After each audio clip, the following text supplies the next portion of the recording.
ADB 312, ठीक है, cinematic drive है। अब देखो इसमें हमने क्लिक किया सीधे, अब इसको ढूंढेंगे SUP क्या होता है हमारा, रीडिंग के लिए है कि इसमें क्या क्या चीज़ पैरामीटर है, क्या लाइव आ रहा है उसको देखने के लिए SUP डाल दिया। SUP में क्लिक किया, FRH का मतलब होता है तुम्हारा जो एक्चुअल में अभी तुम्हारा वो चल रहा है क्या, हर्ट्ज जानते हो ना। हर्ट्ज और RPM में क्या फ़र्क होता है? हर्ट्ज का मतलब होता है कि अगर RPM तुम्हारा 300 है तो हर्ट्ज कितना होगा 30, यानी 10 से डिवाइड करो, 30 से डिवाइड करो कितना आएगा 10 आ गया। तो अभी एक्चुअल हर्ट्ज कितना चल रहा है 41, RPM कितना हो जाएगा 4 से 1200 के आसपास होगा, ठीक है।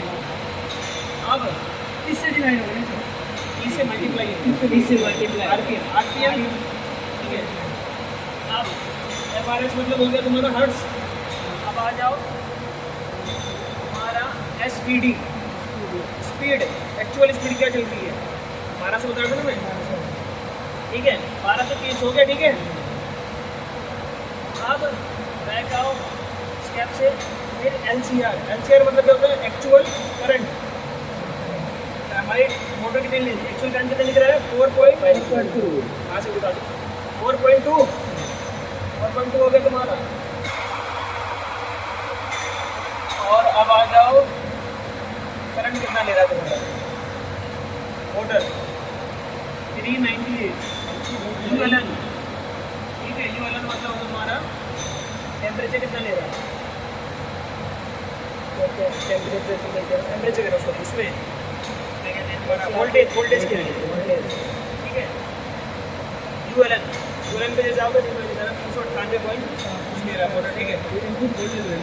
हाँ, ड्राइव के लिए आउटपुट है, मोटर के लिए इनपुट है,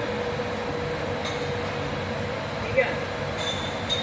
और अब जैसे ये कैन ओपन पे काम कर रही है, कैन ओपन पर ड्राइव को बदलना है तो ये देख लो, पीछे दबाया, CON होता है, कम्युनिकेशन बोलते हैं इसको। कम्युनिकेशन में गए, अब यहाँ गया ADCO क्या होता है तुम्हारा, क्या आता है कैन ओपन के लिए। कैन ओपन का एड्रेस कौन सा है 1 एक ये चेक करना है, ठीक है, जो ड्राइव का होगा वही डालना है। और उसके बाद BDCO मतलब होता है बोर्ड रेट मतलब होता है किसी भी चीज़ से कम्युनिकेट करता है, किस रेट पे करता है उसकी टाइम बोर्ड रेट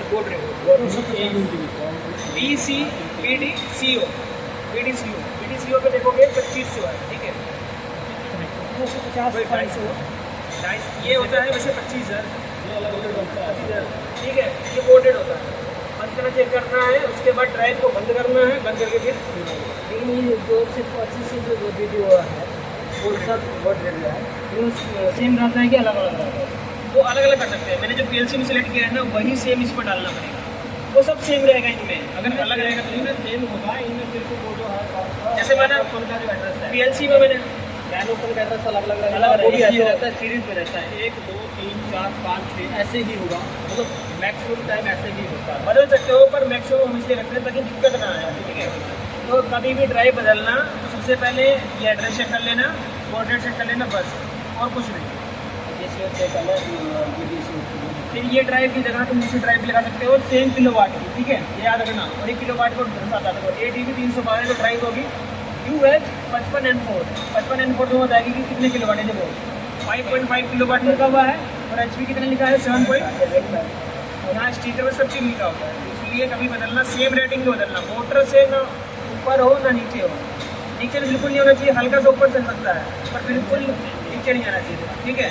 ड्राइव हमेशा मोटर से या तो जरा सा ऊपर होगी। नहीं तो ऊपर जैसे 7 HP का अभी यहाँ पे हम लोग 10 HP का लगा लिए तो उस पर अंदर जाकर सेटिंग करनी पड़ेगी किलोवाट को, वहाँ पे सेट कर देंगे किलोवाट को, सेट करो, RPM सेट करना पड़ेगा, एम्पियर सेट करना पड़ेगा पर मोस्टली हम लगाते नहीं, क्योंकि ना उससे क्या है कि मोटर की लाइफ थोड़ा दिखाई जाती है, इसलिए हम सेम रेटिंग को प्रीफरेंस करते हैं वैसे लगाने, ठीक है। समझ आ गया सबको?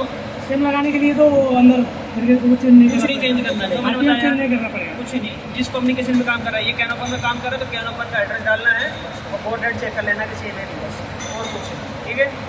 और जैसे हम लोग ऑटो और मैनुअल जो ड्राइव में करना पड़ता है वो सब ड्राइव में चेक करना पड़ेगा ऑटो मैनुअल के लिए नहीं, तो बस जैसे रिसेट है वैसे करना चाहो कर सकते हो। हाँ, एक चीज़ और करना, सही कह रहे हो।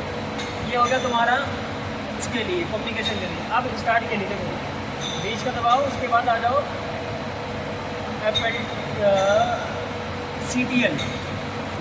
CTL में जाओ, हाँ लोकल में कर लो, चाहे वैसे कर लो। लोकल में क्या नहीं तो फिर हम क्या करते हैं उसको उसमें डालते हैं F1 में जाके CUN डालते हैं, CUN में डालते हैं, ठीक है। F1 में जाके क्या डालते हैं क्या होता है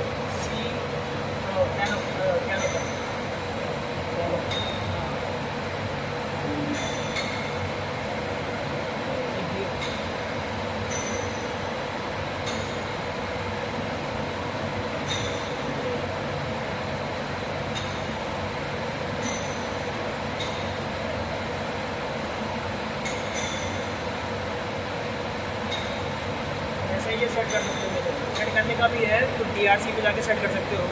एम्पियर कितना है देखो, इसका जो हम मोटर की ऑटोमेटिक के लिए रखा होगा वो है 11.9 एम्पियर। स्पीड कितना है 34। ये सेट कर सकते हैं हम सेटिंग के लिए, जैसे जब बड़ा छोटा लगाया उसका करें। ये कॉस्ट फैक्टर मतलब क्या होता है तुम्हारा, पावर फैक्टर। पावर फैक्टर सबसे बेस्ट किस पे होता है, यूनिटी यानी एक का मतलब होता है कि कोई लॉसेस नहीं हो रहा है, पर एक आइडियली है वो प्रैक्टिकली नहीं हो रही है, तो इसलिए हम 80 के आसपास 0.98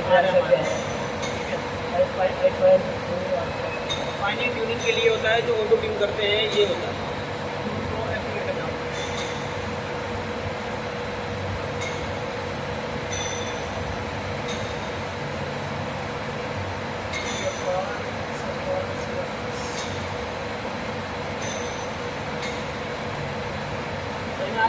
सेट में आ जाओ, ये आपका होता है सेट। सेट में क्या होता है ACC जानते हो ना, एक्सीलरेशन क्या होता है।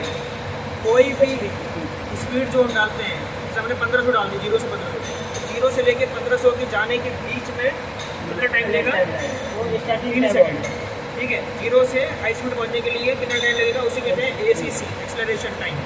तो DCC DEC मतलब होता है डी एक्सेलरेशन, कि हाई से 0 पे आने के लिए कितना टाइम लगता है, ठीक है। सेकंड में होता है।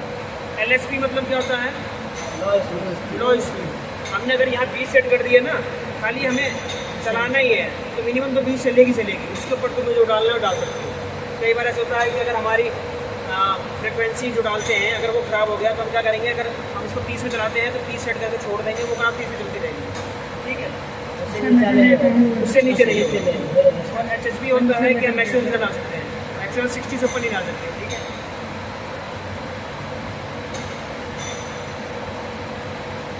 60 से ऊपर नहीं डाल सकते फ्रीक्वेंसी साहब। हमारे एरिया में 60 हर्ट्ज की नहीं चलती है, एरिया में 50 हर्ट्ज चलती है। मैंने एक कमी देखा था उसमें 70 हर्ट्ज पे चल रहा है। 60 हर्ट्ज चलने का मतलब क्या होता है, 60 हर्ट्ज का मतलब क्या होता है, हर्ट्ज जानते हो क्या होता है। हाँ, तो वो A1 जैसे A1 टाइम में 1 सेकंड में कितना बार रोटेट किया, वो क्या रोटेट किया। देखो AC हमेशा साइन वेव में काम करती है, एक बार नेगेटिव जाएगी तो एक बार पॉजिटिव जाएगी। इसलिए क्या कहते हैं, करंट जो है नेगेटिव पॉजिटिव में काम करता है। DC कांस्टेंट रहता है, 0 रहता है, ठीक है। उसका कोई हमारा फ्रिक्वेंसी नहीं होता, वो फ्रिक्वेंसी डिपेंड ही नहीं करती। ये फ्रिक्वेंसी उसकी 0 होती है। DC की फ्रिक्वेंसी हमेशा 0 होती है, कोई भी पूछ लेगा इंटरव्यू में 0 होती है। AC की क्या होती है, 50 कर सकते हो, 60 कर सकते हो। स्टैंडर्ड जो है अमेरिका में या चाइना में ये सब 60 रखते हैं, और हमारे यहाँ जो बच्चे हो 50 रखा जाता है, ठीक है। आसपास के जो देश है उसमें 50 रखा जाता है नॉर्मली। तो 60 का मतलब क्या होता है, हमसे अच्छी एवरेज दे रहा है, मतलब 1 मिनट के अंदर, 1 सेकंड के अंदर वो कितना 60 बार घूम रही है, उसकी वेव जो है ऊपर नीचे 60 बार घूम रही है। इससे क्या होता है कि स्पीड RPM जो है इंक्रीज होता है, 1800 हो जाता है। 60 रखते हैं तो 1800। जैसे जैसे आपकी क्या कहते हैं फ्रिक्वेंसी बढ़ती है, वैसे से आपकी स्पीड बढ़ती है। फ्रिक्वेंसी और स्पीड आपस में डायरेक्टली प्रोपोर्शनल होती है, ठीक है। और अब क्या ये हो गया तुम्हारा 60 50 बता गया। RPM उसमें हो गया, वाट का हो गया, ठीक है। और कोई दिक्कत